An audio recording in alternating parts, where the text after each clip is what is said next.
साल 2257 इंसानों ने अपनी गलती की वजह से धरती को खो दिया। धरती अब रहने लायक नहीं बची, इसीलिए इंसानों को चांद पर भेजा जाता है ताकि वहाँ पर वो कॉलोनीज को बचा सके। लेकिन चांद पर बहुत ही खतरनाक तूफान आते हैं, इसीलिए इंसानों का ये प्लान फेल हो गया। लेकिन अब भी यहाँ पर इंसान है, वो यहाँ पर माइनिंग करते हैं ताकि दूसरे प्लेनेट ओमेगा के लिए रिसोर्सेस इकट्ठा कर सके। जहाँ पर इंसान चले गए हैं वो प्लेनेट पूरी तरह से सुरक्षित है। चांद पर रहने वाले हर एक इंसान को 20 सालों तक यहाँ पर माइनिंग करनी होगी, जिसके बाद उसे ओमेगा प्लेनेट भेज दिया जाएगा। लेकिन काम करते हुए 20 साल से पहले अगर किसी की मृत्यु हो गई तो उसके बचे हुए सालों को उसके परिवार वालों को करना होगा, यानी कि अपने 20 साल और उनके परिवार के उस सदस्य के बाकी साल जिसकी मृत्यु हो चुकी है। लेकिन अगर मरने वाले के परिवार वाले की उम्र 18 साल से कम है तो उसे सीधा ओमेगा भेज दिया जाएगा, जहां पहुंचने में 75 साल लगते हैं। लेकिन उस इंसान को क्रायो स्लीप में रखा जाता है, जिस वजह से उसकी उम्र नहीं बढ़ती। यानी कि जब वो 75 सालों के बाद ओमेगा प्लेनेट पर पहुंचेगा तो उसकी उम्र उतनी होगी जिस उम्र में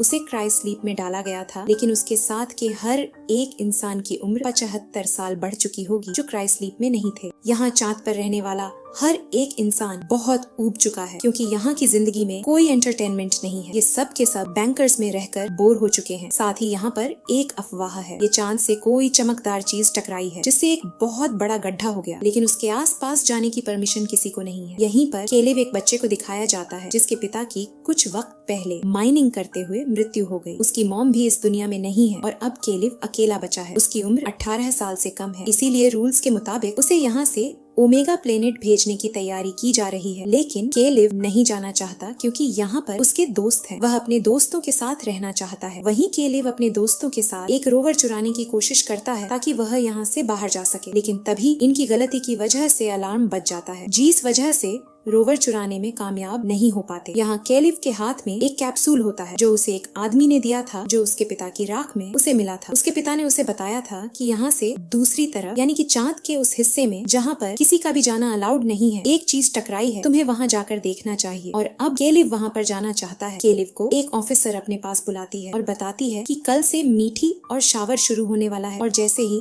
वो शावर खत्म होगा तो मैं यहाँ से ओमेगा के लिए रवाना कर दिया जाएगा। ओमेगा एक ऐसा प्लेनेट है जहाँ पर इंसान खुश है, लेकिन केलेव की खुशियाँ उसके दोस्तों के साथ है। केलेव हमेशा अपने पिता के साथ टावर के ऊपर जाया करता था। उसके पिता से कहा करते थे कि तुम्हें कभी किसी चीज से नहीं डरना। एक बार फिर से केलेव टावर के ऊपर जाता है, जहाँ पर उसके दोस्त भी उसके साथ आते हैं। केलेव का एक दोस्त होता है जिसका नाम डेलन है। डेलन को पता होता है कि केलेव के पिता हमेशा चाहते थे कि केलेव चांद के उस हिस्से में जाए जहाँ पर वो चमकदार चीज टकराई है। वो कहता है कि तुम 3 दिनों में यहाँ से जाने वाले हो, हमें तुम्हारे पिता की इच्छा को पूरा करना चाहिए। और अब ये मैप में उस हिस्से को देखते हैं जहाँ पर इन्हें जाना है। लेकिन यहाँ से बाहर निकलना इतना आसान नहीं है, क्योंकि दरवाजे को खोलने के लिए इन्हें कोड की जरूरत है, साथ ही बहुत सारे सामान की और रोवर की भी, जिसे चुराने में कामयाब नहीं हो पाए थे। ये वो सारा सामान इकट्ठा कर लेते हैं जो इन्हें बाहर सरवाइव करने में मदद करेगा। लेकिन सबसे मुश्किल है उस कोड को प्राप्त करना जिससे दरवाजे खोलते हैं। बेलन कहता है कि एडिशन इसमें हमारी मदद कर सकती है। उसके पिता एक वैज्ञानिक है। कुछ ही वक्त पहले वो पृथ्वी से यहाँ पर आई है। वो एडिशन से मिलता है। एडिशन उसकी मदद करने से मना कर देती है। उसे बेलन सब कुछ बताता है कि किस तरह से उनका दोस्त हमेशा के लिए यहाँ से जा रहा है, और उसके पिता चाहते थे कि वो उस हिस्से में जरूर जाए जहाँ पर वो चमकदार चीज टकराई थी। इसीलिए हम सब उसके पिता की आखिरी इच्छा को पूरा करने के लिए उस जगह पर जाना चाहते हैं, जिसके लिए हमें दरवाजों के कोड की जरूरत है। एडिशन कहती है कि ठीक है, मैं तुम्हारी मदद करूंगी, लेकिन मैं भी तुम्हारे साथ जाऊंगी। ये उसकी बात मान जाते हैं और अब सबसे पहले ये रोवर के पास जाते हैं, क्योंकि बाहर जाने के लिए इन्हें रोवर की जरूरत है। ये रोवर के अलार्म को डिस्कनेक्ट करके उस पर अपना कब्जा कर लेते हैं, और अब एडिसन की मदद से दरवाजे भी खुल जाते हैं। डेलन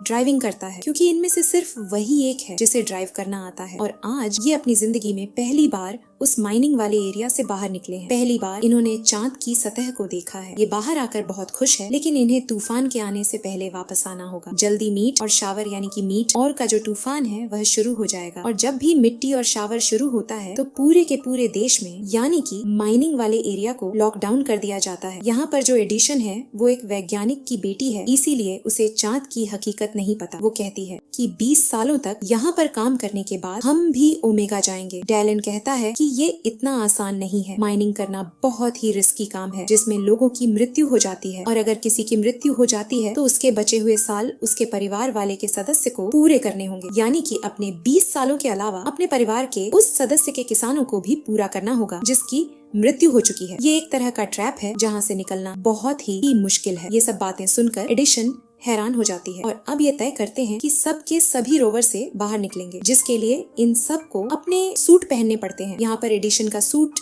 सबसे एडवांस होता है। चांद की के बाद ही ऊंची ऊंची जंप करते हैं क्योंकि यहाँ पर ग्रेविटी बहुत कम है। ये सब बहुत एंजॉय कर रहे होते हैं। हालांकि एडिशन इन्हें ऐसा करने से मना करती है, लेकिन ये एडिशन की बात नहीं मानते। एडिशन यहाँ से अर्थ को देखती है जो कि इन सब का घर है। एडिशन को अर्थ पर बिताए हुए अपने पल याद है, इसीलिए वो बहुत ज्यादा इमोशनल हो जाती है। वहीं केलिव और उसके जो साथी होते हैं वो ऑक्सीजन सिलेंडर की मदद से ऊंचा ऊंचा हवा में जाम कर रहे होते हैं। एडिशन इन सबको ऐसा करने से मना करती है, लेकिन वो उसकी बात नहीं मानते। जो भी हवा में ऑक्सीजन सिलेंडर की मदद से ऊंचा जा रहा होता है उसने अपने आप को रस्सी से बांध दिया होता है। जिस रस्सी का दूसरा सिरा रोवर के साथ बंधा हुआ होता है, और अब इनका एक साथी जो सबसे छोटा होता है, जब वो ऑक्सीजन सिलेंडर की मदद से ऊपर जाता है तो झटका लगने की वजह से रस्सी टूट जाती है और वो अनकंट्रोल्ड हो जाता है, इनसे दूर जाने लगता है। लेकिन ये दूसरे ऑक्सीजन सिलेंडर की मदद से उस तक पहुंचकर उसे वापस ले आते हैं। लेकिन इस खेल में इनकी बहुत सारी ऑक्सीजन वेस्ट हो चुकी है। इनके पास अब इतनी ऑक्सीजन नहीं है कि ये अपनी मंजिल तक पहुंच पाए। तभी केलिव बताता है कि मेरे एक दोस्त ने मुझे बताया था कि यहाँ पर एक और पोस्ट है जहाँ पर हमें ऑक्सीजन मिल सकती है, लेकिन इन्हीं में एक बच्चा होता है जो कहता है कि मेरे भाई ने मुझे बताया था कि वहाँ पर भूत रहते हैं, इसलिए मैं वहाँ पर नहीं जाऊंगा। लेकिन इनके पास वहाँ पर जाने के अलावा कोई रास्ता नहीं है। जल्दी ये अपने सफर पर आगे बढ़ चलते हैं। ये उस आउटपोस्ट पर पहुंच जाते हैं जहाँ पर अंधेरा होता है और उन्हें एहसास होता है कि अंदर कुछ है। इन्हें कुछ आकृतियां दिख रही होती है जिससे सब के सब डर जाते हैं। पर जब भी लाइट जलाते हैं तो इन्हें पता चलता है कि ये असली इंसान नहीं है बल्कि उनके स्टैच्यू है। ये समझ में आ जाता है कि ये कोई और पोस्ट नहीं है, बल्कि जब इंसान यहाँ पर आए थे तो उन्होंने यहाँ पर घर के मॉडल्स बनाए थे कि किस तरह से इंसान चांद पर रहेंगे। लेकिन ये पूरा का पूरा प्रोजेक्ट फेल हो गया क्योंकि यहाँ पर बहुत बड़े बड़े तूफान आते हैं, मिट्टी और शावर्स होते हैं जो कि बहुत ही खतरनाक है। घर के अंदर आने के बाद ये सब के सब अपने सूट उतार देते हैं क्योंकि यहाँ पर ऑक्सीजन है। इन्हें खाना भी मिल जाता है। ये तय करते हैं कि आज रात ये यहीं पर स्टे करेंगे। यहाँ बातें करते हुए इन सबको एडिसन बताती है कि जब मैं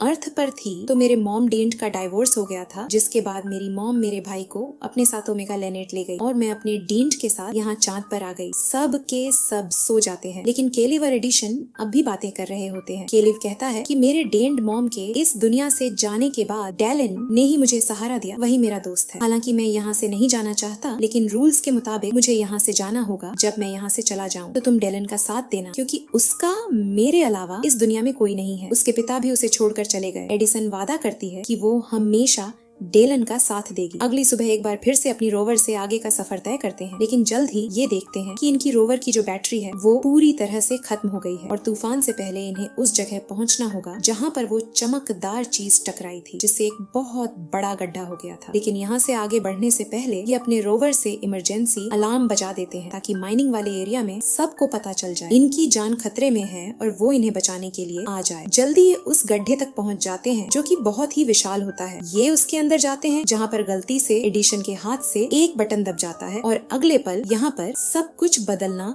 शुरू हो जाता है। इन्हें ऐसा लगता है कि ये पृथ्वी पर है, हालांकि सच्चाई नहीं होती। ये सिर्फ एक वीडियो विजुअल है। ये इतना रियल होता है कि इन सबको ऐसा लग रहा होता है कि ये सच में पृथ्वी पर है। देखता है कि एक टाइल के ऊपर एक निशान है और जब वो उस टाइल को हटाता है तो उसके नीचे उसके मॉम डेंट की फोटो होती है। साथ ही एक कैप्सूल भी होता है। ये कैप्सूल उसी तरह का कैप्सूल है जैसा कि उसके पास है। वो समझ जाता है कि इस कैप्सूल के अंदर उसकी मॉम की राख है। केलिव ने पहली बार जिंदगी में अपनी मॉम की फोटो देखी है, इसीलिए बहुत ज्यादा इमोशनल हो जाता है। साथ ही वो अपनी मॉम की राख के साथ अपने पिता की राख रख देता है। उसे ये भी समझ में आ जाता है कि क्यों उसके पिता चाहते थे कि वो यहाँ पर आए। वो बहुत ज्यादा उदास होता है। उसका दोस्त केलिव उसे समझाता है कि तुम्हें उदास नहीं बल्कि खुश होना चाहिए। तुम यहाँ से ओमेगा जा रहे हो। यहाँ पर रहने वाले हर एक इंसान का एक ही सपना है कि एक दिन वो यहाँ से ओमेगा जाएगा केलिव, लेकिन यहाँ से नहीं जाना चाहता और अब केलिव डेलन से सच बताता है। वो कहता है कि तुम्हारे पिता की एक्सीडेंट में मृत्यु नहीं हुई, बल्कि उन्होंने अपनी जान दी है ताकि तुम्हें यहाँ से ओमेगा भेज दिया जाए, जहाँ पर तुम एक अच्छी बेहतर जिंदगी गुजार सको। ये सुनकर वो हैरान हो जाता है। दरअसल केलिव अलावा हर एक कोई बात पता थी और तभी इनके दोस्त की तबीयत खराब हो जाती है। ये उसे लेकर जल्द से जल्द अपने रोवर तक पहुँचना चाहते हैं, लेकिन इससे पहले कि ये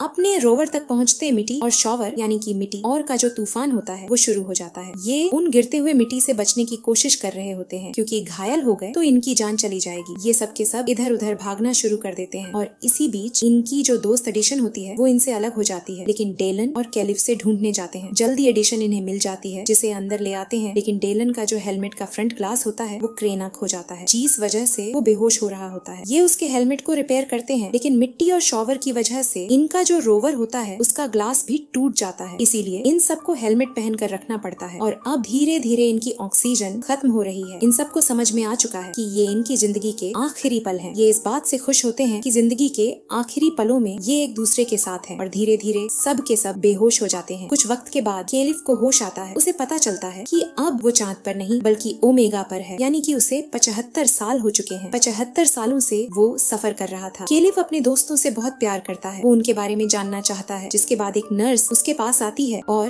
उसे एक डिवाइस देती है जिसमें उसके दोस्तों के मैसेजेस हैं। उन मैसेजेस को सुनने के बाद उसे पता चलता है कि उसके एक दोस्त ने अपनी बेसबॉल की टीम बनाई है, जैसा कि वो हमेशा चाहता था। वहीं एडिसन ने स्ट्राइक की ताकि वहाँ पर रहने वाली माइनर्स की जिंदगी को बेहतर किया जा सके। साथ ही उसने से शादी की। डेलन और एडिसन के बच्चे हैं, उनके ग्रैंडसन्स हैं, क्योंकि उन्हें वहाँ चांद पर अब कई साल बीत चुके हैं। इनका एक साथ ही एडमिनिस्ट्रेटर बन गया। ये सारी बातें जानकर केलिव बहुत खुश होता है। इसके बाद एक फैमिली आती है जो को अडॉप्ट कर लेती है, जैसा कि उसे बताया गया था। ये प्लेनेट बहुत ही खुशहाल होता है। यहाँ पर वो सब कुछ होता है जो कभी पृथ्वी पर था, जिसे इंसानों ने खुद अपने हाथों से बर्बाद कर दिया। इसके बाद केलिव एडिशन के भाई को ढूंढता है। एडिसन का भाई उसे मिल जाता है, जो कि अब भी उसे उम्र में छोटा है, क्योंकि उसने भी 75 सालों तक सफर किया था। ये दोनों मिलकर बहुत सारी बातें करते हैं और ये मूवी यहीं पर खत्म हो जाती है। मिलते हैं नेक्स्ट कहानी को लेकर, जब तक के नमस्ते।